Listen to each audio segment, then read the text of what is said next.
Hannah Fry, welcome to Hidden Forces. Thank you for having me. It's so wonderful having you in the United States. Yeah, it's nice to be here. Bit rainy for me today. Is but, it? It's a little bit more. It's rainier than it is in the UK. Yeah. There it drizzles. There it's just grey sky that reaches down and touches the ground. Whereas here, you actually get wet here. This is not normal, though. It's also UN week, and the traffic's insane. When did you get here? On Sunday. Sunday. And you leave? On Friday. I'm a bit confused about which day is which at the moment. I'm a bit jet lagged. I think today's Tuesday. Yeah. Well, it's wonderful having you here. I told you I read your book, and for our video viewers, this is the U.S. copy. This is what the U.S. copy looks. I told you I was not sure. I have a picture of this is a picture from the rundown. This is what the UK copy looks like. I couldn't decide which one I liked more, but I think I was going with the American version. I think you said you liked the UK version more. Yeah. I mean, it's close, but yeah, I think I slightly prefer the British one. See, the thing is, actually, it was my friend who made the British Oh, really? version, so yeah, I'm emotionally invested in it. I like it. Like I told you, we both agree it's the nerdy, geekier one. Maximum nerd. So the name of the book is Hello World. Why did you? This is a book about, the subtitle is Being Human in an Age of Algorithms. I told you one of the things I really like about the book is that it takes an even-keeled perspective. Oftentimes you find that people take one or the other.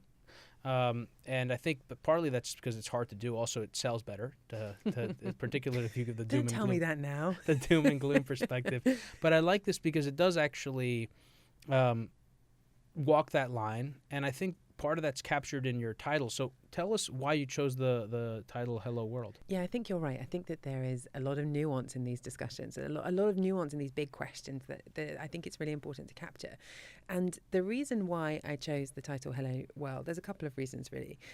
The first is that anybody who's ever learnt to program is going to be familiar already with this phrase. It's almost like a rite of passage. If you learn how to code, the very first thing that you do is you program your machine to flash up the words Hello World onto the screen. And the reason for that is a tradition that dates back to about the 1970s when a chap called Brian Kernighan wrote it in his C programming book, right? And he said that he did that because he'd seen this cartoon where a little chick was hatching out of an egg and it was chirping Hello World as it was born, and it was just something that stuck in his mind. But the thing that I really like about that, really the reason why I chose that for the title of this book, is that he was never totally clear about who the chick was in that analogy, whether it was the human who was learning to program for the first time, learning how to create algorithms for the first time, or whether it was the machine itself that was kind of being awoken. And I just like that idea that there's this moment where you can't tell which is which. You can't. It's a moment of dialogue really between human and machine, where both are kind of amateurs, and it's like a shared journey of possibilities that you're both embarking on together. And I just thought that was exactly the right sentiment for where we're at now in time, in really the age of algorithms. I agree. That was what struck me about it as well, the use of the word dialogue. Yeah. Because I think that oftentimes the conversation is about what is technology doing to us, as opposed to the fact that, I'm going to mention a previous guest who I've mentioned before on the show, Tim O'Reilly, for the exact same reason. He has this great analogy of this symbiotic organism. And I think that's helpful. Do you find that you see the world as one where we are increasingly interacting with machines and computers and algorithms, as opposed to these siloed communities? One is being built here and it's eventually going to take over the other? I'd like to, but I think that's the world that we want to live in, or certainly the world that's the future that I'm hoping for, one where it is this symbiotic relationship, this partnership. But I do think actually that more and more we're not seeing that. I think that we're seeing a conversation about human versus machine. Machines are coming to take all of our jobs. Machines are the ones with the authority and the ones with the power. And I think that actually that's a lot about what this book is about, is kind of just taking that version of the future and just questioning whether that's really what we want to end up with. How do you think that narrative came to be? Where do you think that comes from? Is that just a general displaced anxiety about change, or is it very specific to technology, or is it both? That's a tough question. I think in part it's because of the way that we are deeply flawed as humans. So I sort of think that we've got this really strange relationship with machines, because on the one hand, we are really trusting of technology. There are stories of people quite literally driving their cars off the edge of a cliff because their sat nav told them to do it, right? But there are other examples of, how many times when you go on Skyscanner do you bother to sort of double check the websites of all of the airlines to make sure that you're being given the cheapest deal? I certainly don't. I trust the technology. I don't do that, of but course. I've heard you should do it. Should you? I've heard that if you do it, I've heard there are all sorts of tricks to getting a better airline. Oh, that's true. And getting cheaper tickets. But no, I don't do it. I mean, we're probably too busy to do it. Well, it's true. But I also think that, across the board, really, we're seeing lots of occasions where people are quite happy to just take, a bit of a cognitive shortcut, right? Algorithms and computers give you an easy way out. Mm-hmm. Sometimes they give you an easy source of authority. Mm-hmm. But then on the other hand, we also have this real habit of just dismissing technology completely if it ever is shown to make any mistakes. So, you've got people shouting at Siri for being stupid, or just like throwing away algorithms that have got any kind of flaws in them. And I kind of think that conversation about human versus machine that's so prevalent in the way that we think about them really stems from that, the way that we think of machines as either totally perfect and we will wholeheartedly trust them completely, or complete junk that we can never use at all, when in reality we should be looking at this as something slightly more in the middle.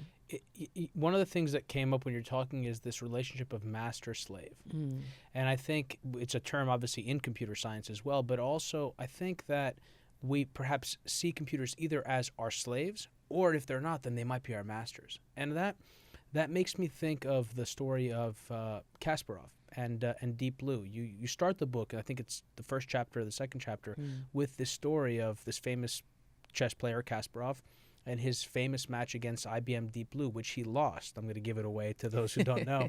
Tell us about that story. And I should say also, the book is full of this. One of the other things I liked about the book is it's all of these anecdotes, and it personalizes things. And through those stories, you're able to kind of connect with the particular issues or whatever it is that we're talking about.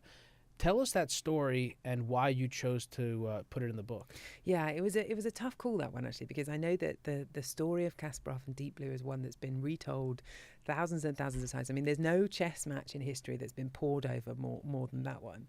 But for me, I have a slightly different take on what happened during that match than the normal stories tend to cover, because I think for me it wasn't so much a story about how remarkable the achievement of IBM's Deep Blue had been, despite the fact that this was a remarkable achievement. Technically it was a remarkable achievement.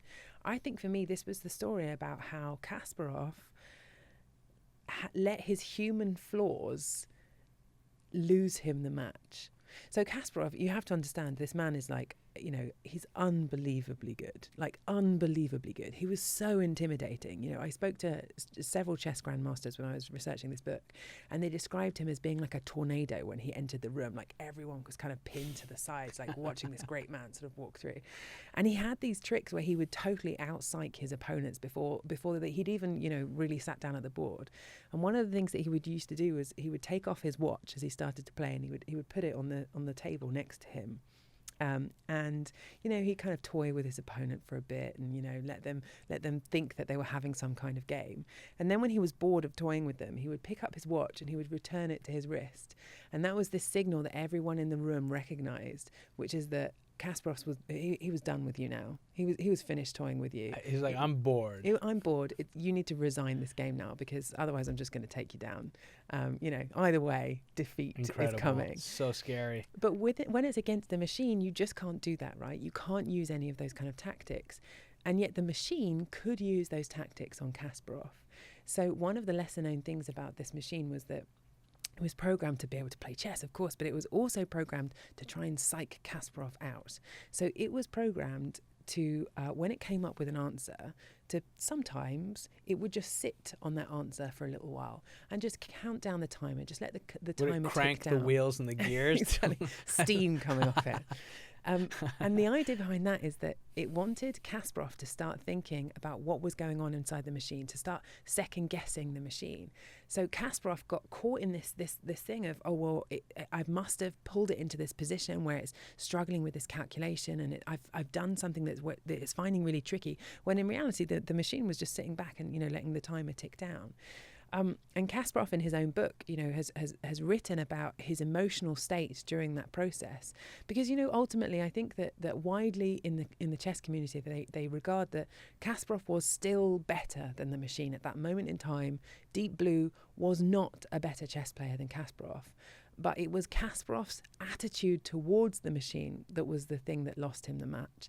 And I think that's something that we see across the board, well outside of the world of chess. It's the way that we react to technology and we allow technology to control us that really is where the questions lie. And that brings up the fear component, the fact that there's this relationship of fear oftentimes with computers and machines, and that's the case of Kasparov is a classic example. Yeah, I mean, sometimes it's fear, sometimes it's faith, sometimes it's just we're just not good at having these kind of clear and logical, rational relationships with machines. So one of the things you also do in the book, and it's called Being Human in the Age of Algorithms, you focus in on algorithms, and I think most people don't actually know what an algorithm is. So I think it would be helpful for you to define that, to tell us what that is, and maybe kind of break down the different types of algorithms and how you do that in the book. Yeah, completely. So I think it's completely understandable, I think, really, why people don't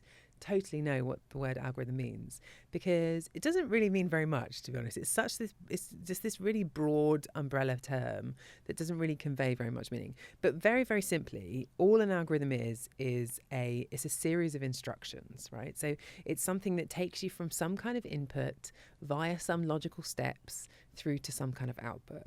So in theory, a cake recipe counts as an algorithm. So your input is the ingredients and your output is the cake at the end, and your logical steps is the recipe itself. But the way that people tend to use the word is as it is the instructions that you give to a computer. And there are lots of examples of algorithms that we're really familiar with. So Google search, for example, is an algorithm, or Facebook's news feed, or Amazon's recommendation engine. These are all kind of algorithms that we're just interacting with all the time. But we're now seeing algorithms in all kinds of different places. So, they're in our cars, they're in our courtrooms, in our hospitals, in our schools. They're there kind of behind the scenes, making just little decisions about who gets to do what and about how we're living our lives. You break down 4 different categories for how these are used. You have, I think, prioritization. Is that what's used in Google, I think, in Google search engines, things like that? What are those for? Could you tell us? Oh, crikey, you're testing me now. So I've got them for you here. Prioritization, classification, association, and filtering. Yeah. I think the reason I bring those up is because I wonder for people if it would be helpful to think about some of the places where they encounter these different algorithms and how they differ. And I also think at some point I'd like to talk about the difference between deterministic algorithms and these machine learning algorithms, right, that use inductive reasoning. Yeah, absolutely. Yeah, so these different categories, there's not like this official classification of algorithms. So I think there are a lot of computer scientists who would argue with the way that I've chosen to group these here. Is that right? But there isn't an official list, so you got to pick the line somewhere. But I think they do a good job at kind of explaining the different types of things that algorithms can do. So, for example, prioritization algorithms. So all these do is they give you a list that's in order of priority, right? So Google search, that's exactly what it's doing. You put in a search term, and it prioritizes the entire internet for you and spits it back at you in an ordered list. But you could also have a prioritization algorithm that was used by the police to tell them where in a city they should target their forces if, on a particular evening, if they want to crack down on the most crime, right? Or you had a great chapter on that, by the way. What were those what was it called? Decays, distance decay and buffer Yeah. zone or something like that. Yeah. Interesting God, things. you properly have read Oh, this book. I enjoyed I'm it. so No, impressed. I didn't. I wasn't aware of that. Anyway, I interrupted you. Please continue, but we'll get into that when we deal with crime and algorithms. Yeah. So you also have things like what would the classification algorithms. Okay, so classification algorithms will be like if you are female and in your early 30s and you've been with your partner for a long time on Facebook, they can kind of tell that, then they would classify you as someone who's probably going to get engaged or probably going to want a baby, right? And serve you up some adverts for diamond rings or pregnancy tests, right? Those are the kind of things. But classification algorithms could also be classifying, people in courtrooms as to whether they're high risk of going on to offend or not in future. So these are kind of the very, very simple basics, really, the type of tasks that algorithms can do. But that's a great example. So, let's just take classification, for example. That you can see with that one right there how beneficial it can be, but at the same time the dangers of it, because it's stereotyping on steroids, right? You can go kind of nuts with stereotyping and segmenting people, and of course we've seen that in so many areas. One obvious case is on Facebook, where people live in these echo chambers of very particular types of news because they've been stereotyped as hardcore wing Republican. Well, good luck changing, because you're getting dished increasingly more radical content, or vice versa on the left. Anyway, I mean, the power of algorithms is strong, and you make that point also with this great example of Robert Moses, the great New York landscape architect, or I don't know what the official term is for great that is. the best word? I mean, I guess he did a lot of work. Great as in huge. I mean, he was his impact was enormous. And you gave the example of the racist bridges. You give that example because I think that'll be helpful for the audience to understand the omnipotence of these algorithms. Yeah. So this is something that I think people in the UK just haven't heard of at all. But I guess if you're American, you're a lot more aware of the work that Robert Moses did. So Robert Moses was an urban planner, a town architect. Is that fair to say? A town architect in around the 1930s. Yeah, urban planner, town architect. I called him a landscape. What did I call him? A landscape engineer. That works. Landscape engineer. Yes, I think urban architect probably makes a lot of sense. Okay, we'll go for that. Yeah. In the 1930s, he built a state park in Long Island, Jones Beach it's called. It's a beautiful state park. And he was basically a massive racist. He was incredibly racist. And he didn't want anyone who wasn't white to frequent his new beautiful state park. So what he did to prevent that from happening, because he had no political power, what he did to prevent other types of people from visiting his park was that in the highway that approached this beach, he deliberately built these bridges that hung very, very low over the traffic. So they arc extremely low. I think, sometimes they only leave about 9 feet of clearance from the tarmac below. And the idea behind that, of course, was that white and wealthy Americans would be visiting the beach in their private cars and could easily slip underneath these narrow bridges or these low-hung bridges. But people who were travelling in buses, which they were more likely to be if they were from the poorer black neighbourhoods, wouldn't be able to pass under these bridges and therefore wouldn't be able to go to the park. Now, the point that I was really making in this, in using that example, because it's, there's no real algorithms that are involved in that. But it's this idea that actually you can have objects that aren't attached to humans, these inanimate objects that end up having a kind of clandestine control over people, that end up being oppressive almost, just because of the way that they're designed. Sometimes when they're deliberately designed to oppress people, like in the case of those bridges, but sometimes because people are just a little bit thoughtless, and they kind of omit being able to include people in the way that they're designing things. And also because algorithms don't come out of the thin air, right? No. We create them, right? And we imbue them with our biases. And some of those biases, to your point in the book, are necessary, because if you don't have those biases, then the algorithm doesn't work. And yet having those biases can create a feedback loop where you have cases like these decision trees at parole boards in criminal hearings, right, where people where judges decide whether to let someone out early or not based on a test which is heavily influenced by the neighborhood in which they live. inadvertently their skin color, and give that example. That's a great example of how. What are they called? Those Recidivism algorithms. there they're you go. called. Yeah, exactly. Yeah, so these have actually been around for a really long time. Which I was not aware of. I'll tell you something. That was very educational for me. I wasn't aware of the fact that people use these types of decision trees to make these decisions. And I actually want to mention one more thing that I thought about with that, and that feeds into the medicine aspect as well.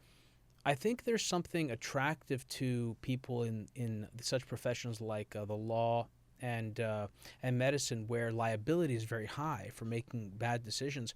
I think they welcome the opportunity to have an algorithm where they can offload responsibility to a computer, even though that may not be the ideal outcome for society or for the people that they're either seeing as patients or paroling. Yeah, I totally agree with you. I think, if you're faced with a tricky decision, I mean, I don't know if you ever do this, but there are some times when I'm just like, I just don't want to make a decision. Can someone else just be in charge, right? Like, I don't care. I feel like that all the time. I feel like that all the time, and I will also say, increasingly, to the prior point I was making, I also worry about being blamed for things. Exactly. So, totally. you know what I mean? So yeah, it's an easy way to hand over responsibility. I entirely agree with you. I think especially when you're talking about, judges, for example, where there's really, really difficult decisions that they have to make about people's freedom, right? Robbing people of their freedom.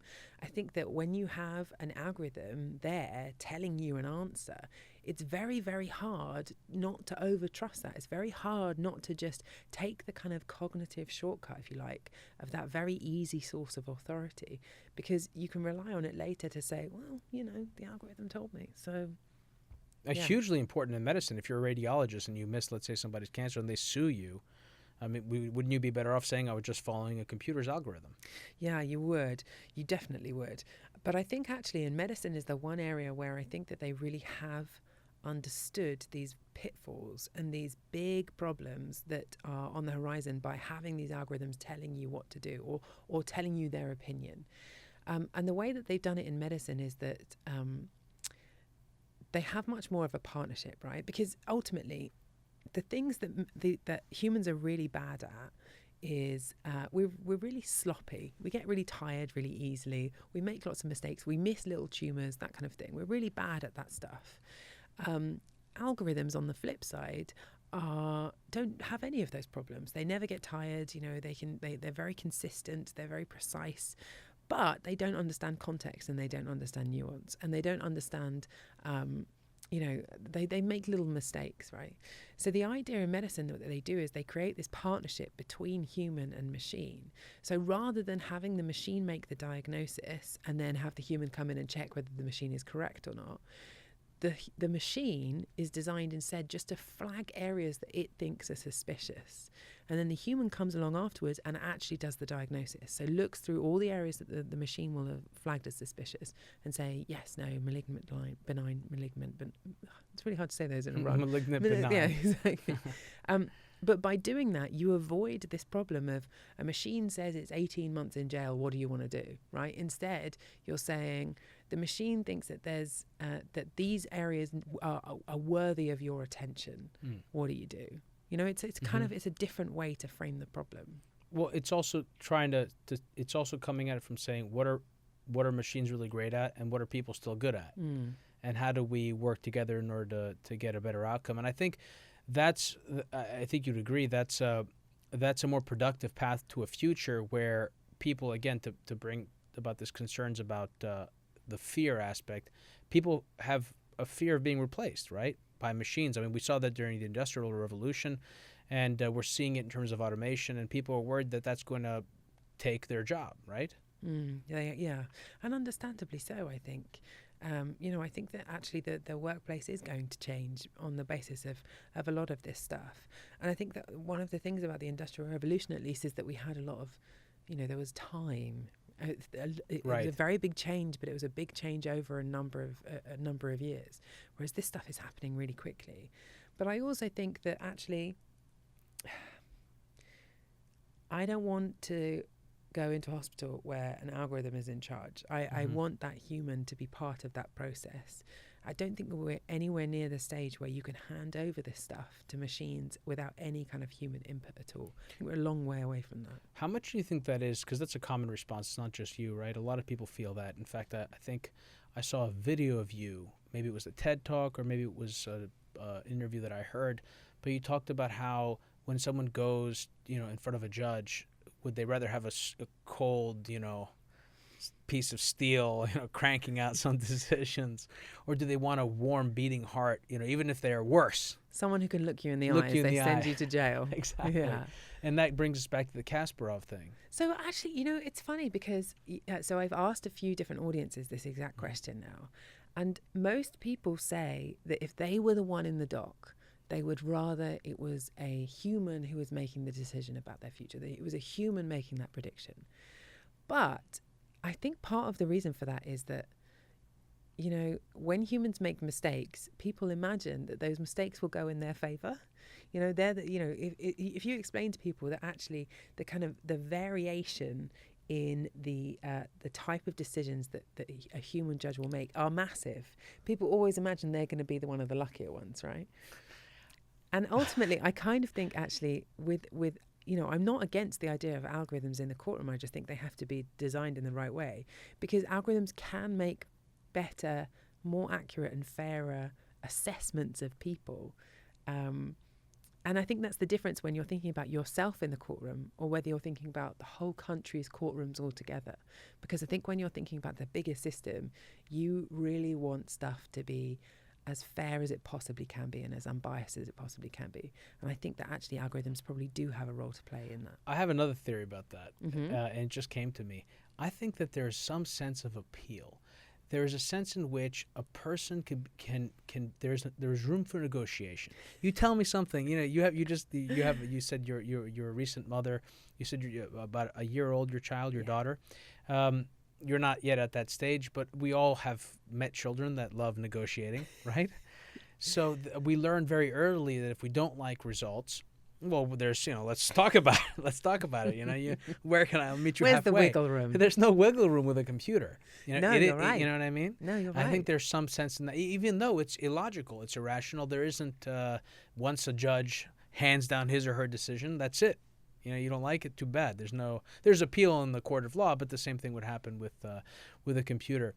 I want to switch a little bit and talk about something that I think the public has a fascination with, and I want to ask you first why you think it is, and that is autonomous driving, right? Because there's so many fascinating technologies in the pipeline, and some of them I think even could capture the imagination of the public, like 3D printing, right? But for some reason, autonomous driving vehicles have just become, the talk of the town. It is such a big topic in the media. People want to know more about it, and they want to understand, and it's happened so quickly. It came out of nowhere. You brought up the great story of DARPA's, race in the Mojave Desert in 2004 with those cars. It was mayhem. I mean, those cars were like, one was falling over the other. It was a giant, I think the winner went 7 miles before flipping over. You know what I mean? I know. And now here we are 14 years later, and cars are driving themselves, getting on and off highways. How did this happen, first of all? And that's kind of a way of getting into a conversation about these machine learning algorithms and how computers learn using neural nets. But also, I'm curious, why do you think that people have such a fascination with autonomous cars? Well, I think we've always had a fascination with autonomous. We've had them for a very long time. Anyway, I mean, this is not like surprisingly, autonomous cars is not a new fantasy. This is something that actually belongs to the era of kind of jetpacks and tinfoil hats. The Jetsons. Did you guys have the Jetsons in the UK? Yes, completely. But did they speak with a British accent? No, I don't think so. I think it was it was. Well, we had maids. You might have had butlers. This is a slight interjection. It's a funny moment, but I'll say I had this guest on, Henry Timms. I think it was Henry Timms, and Jeremy Hyman's. I think it was Henry Timms, though, who had the story. Henry Timms, I believe it was, he worked for his words, a very rich woman in England. And he's British. And she apparently had only retired butlers from the Queen. Ooh. So okay. He has fascinating stories about what it's like to actually be served. And he has this one great example where he's on a private plane and he had forgotten to buy a gift for his wife. And literally the moment he realized it, he didn't say anything. Literally the butler just came and said, "Would this do, sir?" He had literally, I took the liberty. He goes, "I took the liberty." And he had already bought the gift knowing that he had forgotten it without even telling him. And he saw it in his face. Remarkable. But I interrupted you, Jetsons. We were talking about the Jetsons and about people always having this vision of a future with autonomous cars. You brought up the World's Fair, I think, in the book. Yes, that's true. Tell that story, and then we'll keep going. Yeah, so I mean, this is back in the 1950s where people are really seriously thinking about autonomous cars. There's been plenty of attempts to do it. There's one particularly, I find it quite amusing, attempt in the UK of where they built this car. I think it was a Citroen. I can't remember what car it was. A Citroen anyway, and they trained it, or they built it so that it would follow a bit of copper piping, right, that's built into the motorway. So they dug up one of the freeways, laid this copper piping, and proved that it could work, but then just sort of run out of steam. So now, still under one of the motorways in Britain, there's like this piping, which was supposed to be this 1960s autonomous vehicle. How far does it run? Oh, it's like rubbish. It's like, I don't know, 3 miles or something. It's totally rubbish. That's so a really short demonstration. But yeah, I mean, I think that it's understandable that we have this dream. The idea of, getting out of your house and sitting in a car and then telling it where you want it to go and just chilling in the back while you're driven as a while you check the stock price. It's the butler for everyone, right? It's the chauffeur for everyone, like real luxury for every individual. It's of course it's a dream. I think it makes perfect sense that it is. And I think that now that, after DARPA, seeing this is much more of a reality, it's understandable that people are getting excited about it. Mm-hmm. And it's also been in the popular culture, like KITT, Knight Rider. Everyone wants their own car. Or there was a 1970s horror movie where the car was, I think it was called, I forget the name, but it was Christine. I think that was the name of the movie, where the car actually tried to kill everyone. It would just drive around trying to kill people. But some similarities to modern driverless cars. Exactly. Yes. Exactly. But I think autonomous driving cars are cool for a number of reasons.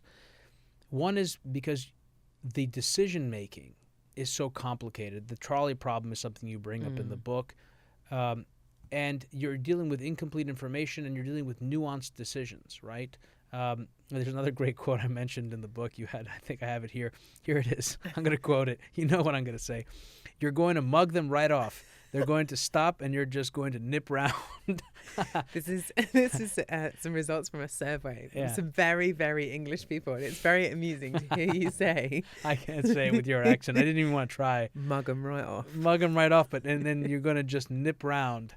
But tell them, let's use that as a segue to talk about what it is that I was intending, because I do want to talk about the challenges of making autonomous driving real, and what those and how that is a sort of subset for a larger conversation about the bringing machine learning algorithms into the world.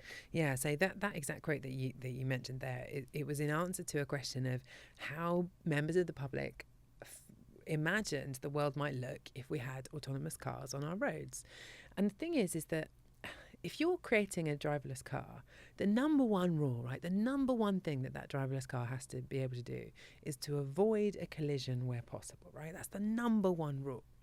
So what that means is that if you step out in front of a driverless car in a situation where it doesn't need to run you over, it's going to have to stop for you. And suddenly, if you have a series of cars that you can know will reliably stop if you bully them, then that kind of changes the rules of the road, right? So you can mug them off, basically. So mug them off means what? It basically means bully them. Okay. That's what it means. All right, got it. And nip round them means that you can overtake them. It's like you're basically in full control of the car as a pedestrian. Yeah. It's a reverse. You don't have to be afraid. You know you're in control because you know how this thing thinks, and it has to protect you at all costs. Exactly. And suddenly you have people who traditionally didn't have very much power on the roads, like cyclists, for example, who suddenly become much more powerful. Oh yeah, you haven't spent enough time in New York. They've got a lot more power than you might think. Really? Yeah, they're pretty aggressive here. But you bring up the trolley problem also, which deals with some of this stuff, right? And I love this problem because it shows you once you begin to think about it, it shows you the enormity of the calculations required and the value set. So this is, I think, what is it called in machine learning and AI? I'm blanking now. It's the values, when you program values into a machine. So as in like ethical values, do you mean? Utility functions. Yeah. Okay. Yeah. Oh, yeah. Fine. And utility function, and something like that, right? Which is, I mean, if there's one driver in the car and it's a 50-year-old man and there's a child on the street, and the child, if you swerve to avoid the child, there's a 75% chance you might die. The computer calculates, but if it hits the child will 100% die. Do you hit the child or do you swerve? Completely. I mean, the thing is about this trolley problem, which is what you're describing, essentially, that ethical dilemma of what do you do in this situation. When it was originally devised, it was devised to demonstrate how there are some situations where there isn't a right answer, where actually it's really hard to know what the morally correct thing to do is. And the thing about driverless cars, the reason why, so many people talk about this trolley problem is that you can now imagine a situation in which you actually have to decide, regardless of whether you want to or not, whether there's a right answer or not, you have to decide what you're going to do in this situation. Now, if you speak to people who are experts in the field, so to people who kind of build these driverless cars, they actually tend to be quite dismissive of the trolley problem. They kind of say, well, it's such a rare occasion, such an unusual thing that won't ever happen, so we don't really need to worry about it. You're certainly not going to program this in. What do they mean that it's a rare problem? That the idea of having to choose who to kill. Why is that rare?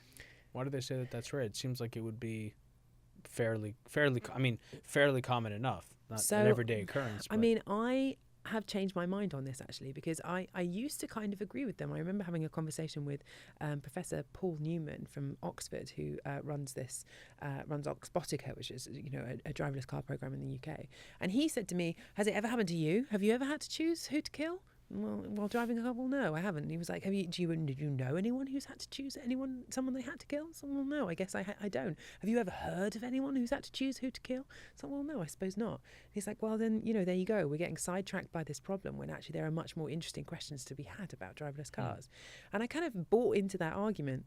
But then the trolley problem happened to my husband. Exactly, the trolley problem happened to my husband. Oh, wow.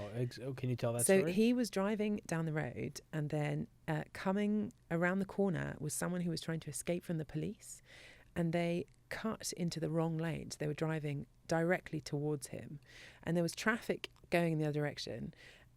So he essentially had the choice of stay where he was and have a head-on collision with this person who was escaping from the police, swerve to the right and go head-on to the traffic in the other lane, or swerve to the left where there was a cyclist in that lane who he was going to hit if he swerved left. And basically he had our daughter in the car, so he decided to kind of save himself essentially and went for the cyclist. Oh, wow. But thankfully, the cyclist saw the situation unfold and went up on the pavement to get out of his way, knowing that he was going to kind of melt the home. So I kind of think that actually, maybe this isn't as rare as some people will imagine. Wow. Thank you for sharing that story. It highlights a few things, because I thought about that when I was reading the book. We don't know how we will react until we're in that moment. Of course. Of course.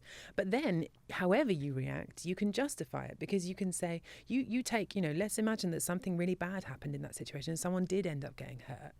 You take my husband up into the docks in the courtroom afterwards and ask him to explain his decision, and he can say, it was a snap decision. I didn't know. I just had to make a decision in the moment. You can't hold a person accountable for what they do in that high pressure situation.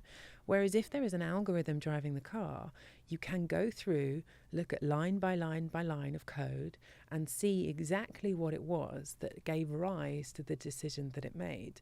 And that just changes the rules slightly.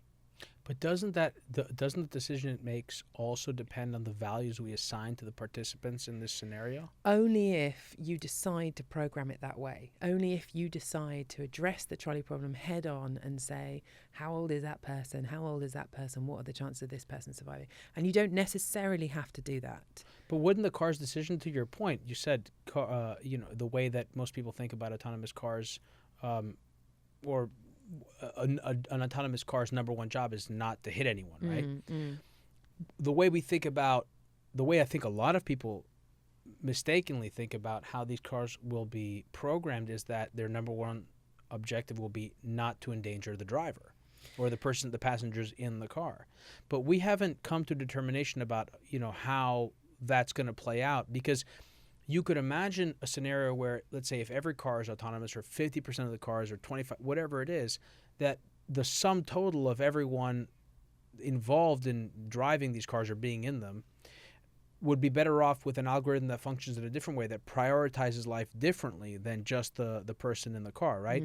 So it's straightforward if it's the people in the car, but if it's not that way, how do you make those decisions? Well, I know it's a really difficult problem, and not one with an easy answer. But I think that ultimately, there was a survey done. In fact, actually, going back to that comment that you mentioned earlier, I think it was the same study, which said, which asked people, if you were making the rules for driverless cars, how would you want the rules to go? And basically everyone agrees that the car should save the most people possible, right? That's how it should work. But then if you ask people, would you buy a car that would save the most people as possible if that sometimes meant that you yourself would be killed? They're like, well, no, of course not. Of course I wouldn't. So I think ultimately it comes back, we see this in the courtroom as well, right? Like there's a difference between your own personal incentives and your own personal motivations and and what you want for everybody. What's right for the individual and what's right for the group, not always necessarily the same thing. I think also I'm stuck on this thing about values because I thought about it before. Have you read Nick Bostrom's book or any of his work on superintelligence? Yeah. During the time that I was reading that book, I don't know where I read this other historical account of how the insurance industry was born and how actuary tables were developed.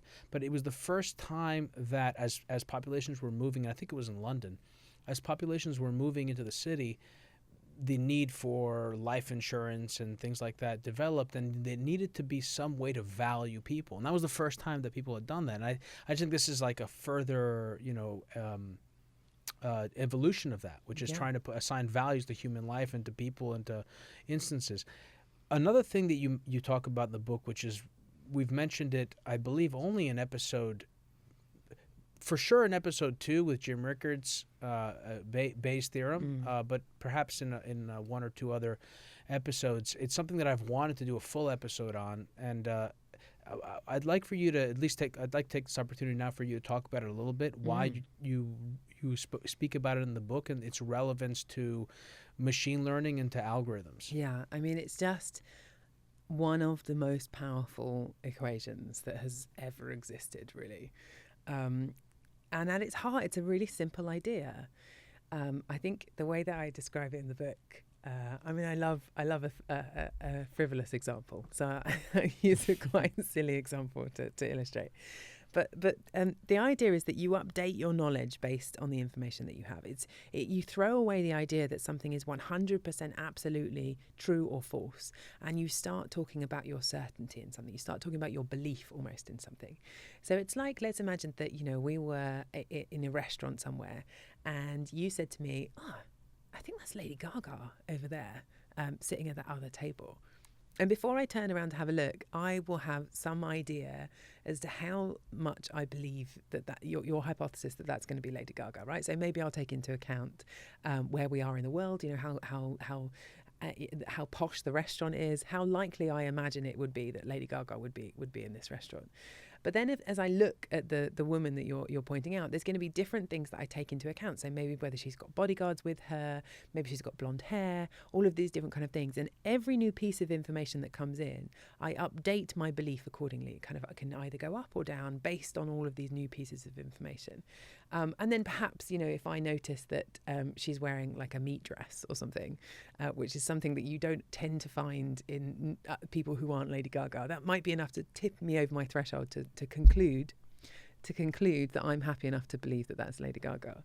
And that's essentially the idea, the very basics of the idea behind Bayes' theorem is that it's a systematic way to update your belief in something. It stops you having to be absolutely certain about things and start dealing with theories and uncertainties. And in the case of driverless cars, this stuff is really, really important, because if you think about the blue dot on your GPS, right, when your phone is telling you where you are, what that blue dot is signifying is that there's some uncertainty in your position.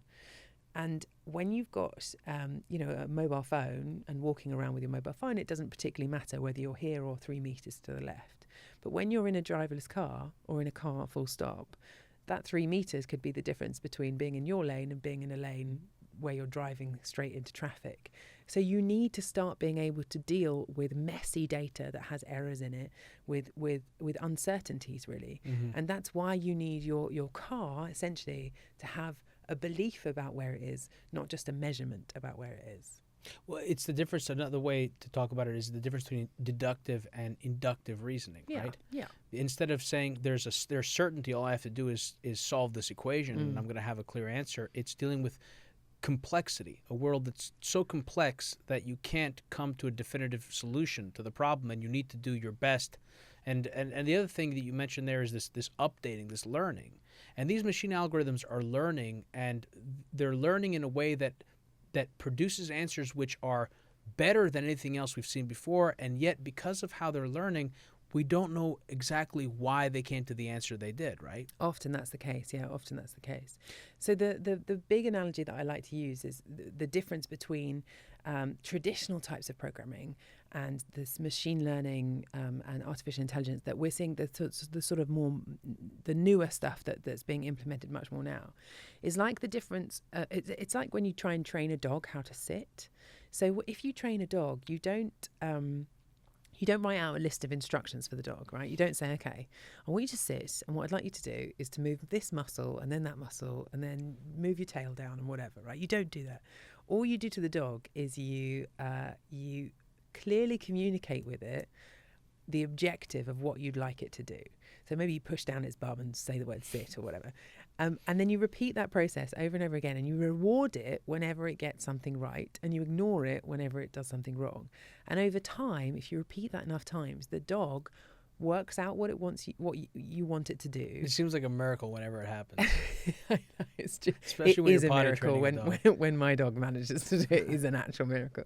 But all of the steps in between, the ways that dog decides to manage to achieve the objective, it makes all those decisions itself. It works out the process itself, and that's really what's happening with machine learning algorithms, is that you clearly communicate with the computer what your objective is, you reward it when it gets it right, and you let it work out all the steps in between by itself. Mm-hmm. I want to, now that we're on autonomous vehicles, one thing that I don't want to forget, and I want to circle back and discuss, is this notion of complacency, because that's something that, as these computers become better and better and better, and these algorithms become better and better and better at doing things that we increasingly suck at, we get even worse at it, right? I mean, people don't, I used to be, I don't know about you, I had lived in Italy out of college, and it was a good example where it was a brand new city. I was based out of Florence, and at first I didn't know where the hell I was, but by then, within a month, a few weeks or a month, I would be in neighborhoods where previously I didn't understand where this place was, but in my head now I had a map. I knew where I was, and I could get home at any point in time. You leave New York's a different story, but you leave me somewhere else, now I will get lost, And another example, I'll bring this one up because it's a great story. I learned to drive stick shift, and I learned to drive cars with no bells and whistles, certainly no parking alarms or things like that.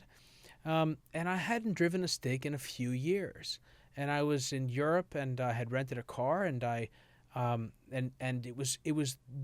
realized that I had gotten used to parking with a camera that created, a CGI graphic of my car. And I was like, how am I going to park?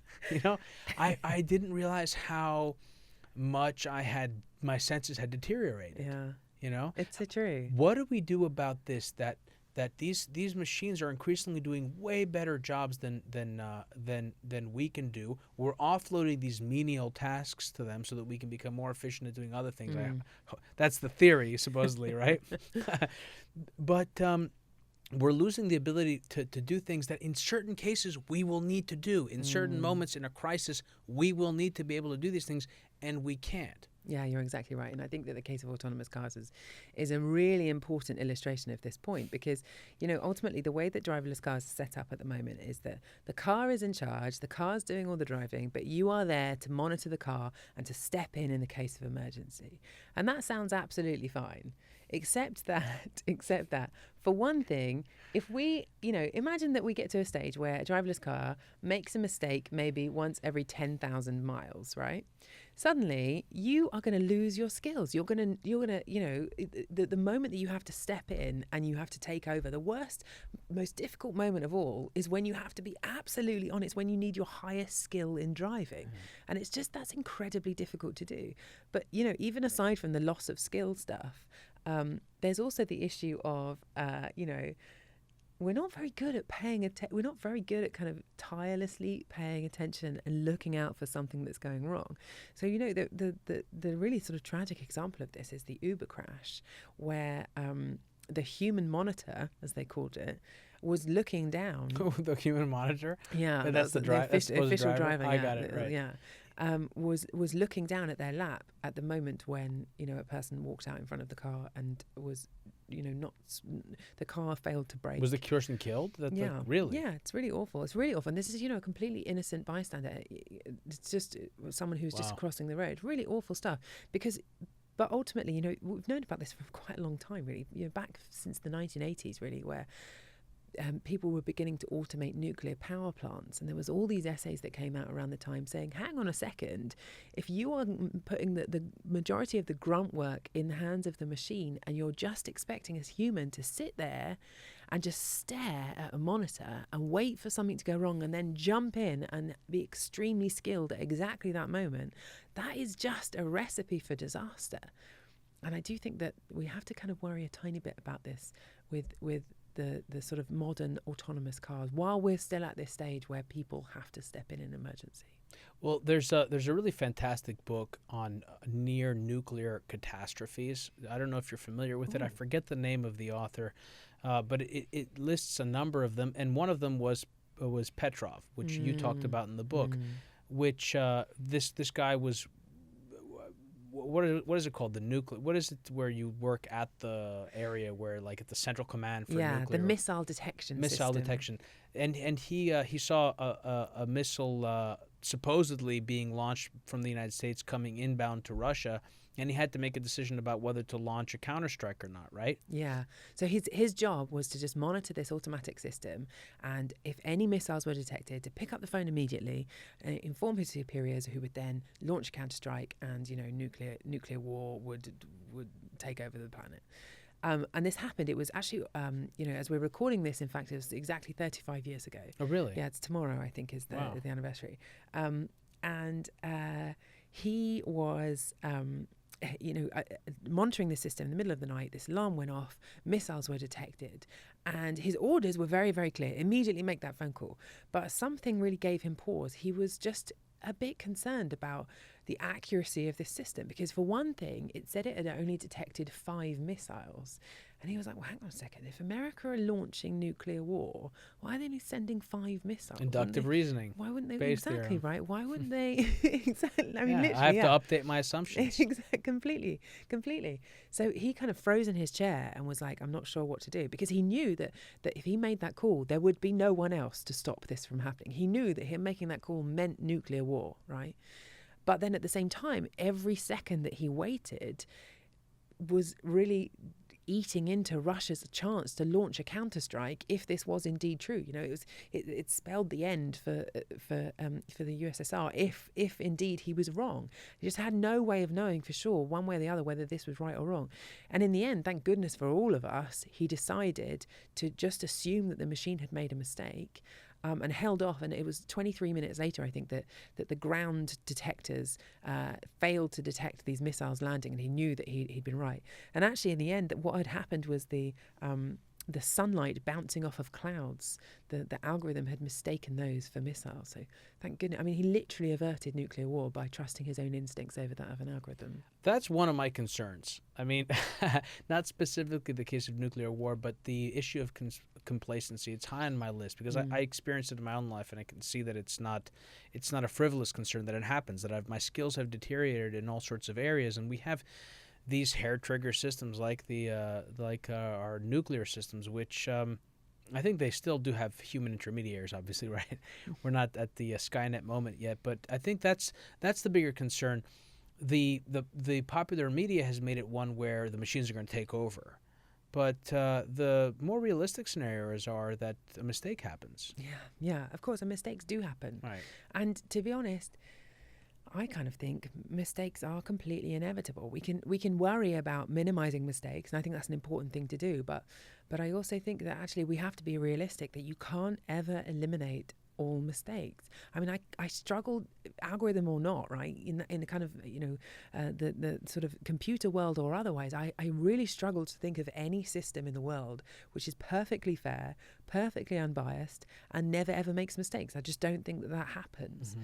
So I kind of think my big argument that I try and make in this book is that, well, maybe we're thinking about this in all the wrong way. Maybe we should just accept the fact that these machines are going to have flaws, are going to make mistakes, and we should just design them to be to sort of wear their uncertainty very proudly, and design them that we can appeal them when they do make mistakes. So that's the importance of having the code be available for people to be able to see what's going on. These not being black boxes, right? Because if you have these algorithms that have so much control over our lives, but that we can't actually, something comes out. You have the great example of the voters in Idaho. Where was it? Right. What do you think of that? What are your thoughts on how to? And then this could bring us into a conversation about reform, regulation, the law. Where is this? Are things being done better in Europe with GDPR? What is it called, or in the United States? Talk to us a little bit about this, about how to navigate this better. Yeah. So the example that you were talking about in Idaho was it was a story about there was 16 disabled residents who got some pretty terrible news, actually. The Department of Health and Welfare in Idaho had decided that they were going to introduce this new budget tool that was going to work out how much state support each of these people were entitled to. And these are people with very severe disabilities, people who qualified for residential care, but who had chosen to be cared for in their own homes instead. So the money that they were receiving was really important for their independence and for their care in general. So they each went into the State Department and were sat down and talked through the system, and the budget tool came up with an overview of how much money they were entitled to. And it was just really strange because some people ended up with more money than they'd had in previous years.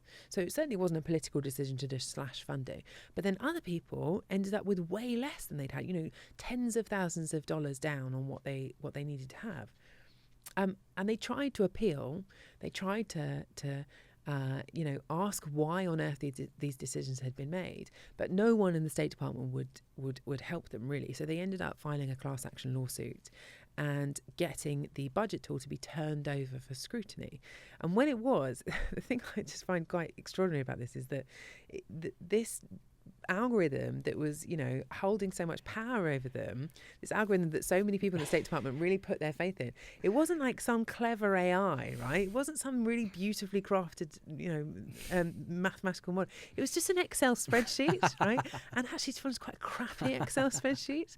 So, there was all these errors in the formulas. Oh my God. The data was cut, loads of bugs in this thing. But, and yet, just because it was wrapped up as this, as this fancy algorithm, this impartial machine. Yeah, it was given all of this power and authority. And I just think we've been living really in the wild west, really. You can collect data on whoever you want, about whatever you want. You can create an algorithm that makes any decision that you want, that impacts anyone that you want, and there's no one to stop you from doing that. And, I think we used to be in a world where if you could just put any coloured liquid in a glass bottle and sell it and say that it was medicine and make a fortune. Yeah, the snake oil sales from the 1800s. But we stopped doing that because, for one thing, it's morally repugnant, but also it harms people. And we haven't at the moment got that backstop of someone like the FDA who are just checking that the things that are impacting this much on people's lives have benefits that outweigh the harms that they're imposing on people. And I really think that that's what we need. We need some kind of a regulatory body that just approves algorithms and says, yes, this one is good enough to use on the public. A tall order, right? Yeah, it is. Because where are those? I mean, right now the market incentivizes and rewards people to work in the private sector, and the private sector, of course, generates the profits that then lobby the government to prevent the regulations, right? Yeah, it's true. It's kind of the best and worst of capitalism all in one. You get, on the one hand, you have, driving innovation forward, creating these incredible, remarkable new technologies at speeds that, are just lightning compared to what any state-funded groups could manage. But then at the same time, without regulation and control, there's no real way to get the positive benefits out of those fully for society, or be sure that you're really seeing the positive benefits of those for society. It's interesting you bring up the Industrial Revolution, right? Because that was one place where we saw similar dynamics. One particular part of the economy, the industrial parts, the steel, the oil, the railroads, they generated so much profit and had so much power that I think there's something similar happening today with respect to technology companies. They've amassed so much power in terms of data. Facebook has, and it's not just Facebook, but Facebook's kind of the poster child, have had at it with our data, and there has been an exchange, but it's not clear what the value of that exchange is, right? And would people be willing to give up all of this privacy for what they're getting in return, right? Which is to be able to send a few messages to their friends. But in other cases, some really powerful things, some great things. You bring up 23andMe and the potential, and I mentioned to you before we started, we had Eric Schott on the program from the Icahn Institute, and the challenge that he has and others have, which is getting the data you need to do the analytics to actually be able to save people, to make leaps and bounds in cancer research and other areas. There's so much potential that comes from being able to harness the power of these algorithms, but at the same time, there are risks and there are dangers, and how to navigate that is not an easy task. No, it's not an easy task. It's not an easy task at all. But I kind of think that actually we can't be, as individuals, we can't be complacent about this stuff. I think we have to recognize the trades that we are making. I think we have to, be slightly more switched on about what is going on around us, because we've kind of just let it all happen. It's kind of, data has been the new oil, right? And we've been living in the Wild West. I know that's mixing up my oil and gold analogies, but no, it's a good. Well, no, both have. Well, I guess they weren't all in the West, but there was a lot of oil exploration. Okay, in the West. fine, all right. Texas was a big part of that. And the Midwest, maybe. There we go. Okay, we've been living in the Midwest. You're excused. You're coming in from you're transatlantic. Hannah, it was wonderful having you on. I want you to stick around because I want to ask you some other questions for our more nerdy viewers that we're going to make available through our Patreon. But I appreciate you coming on the program. Well, thank you very much for having me. Thank you.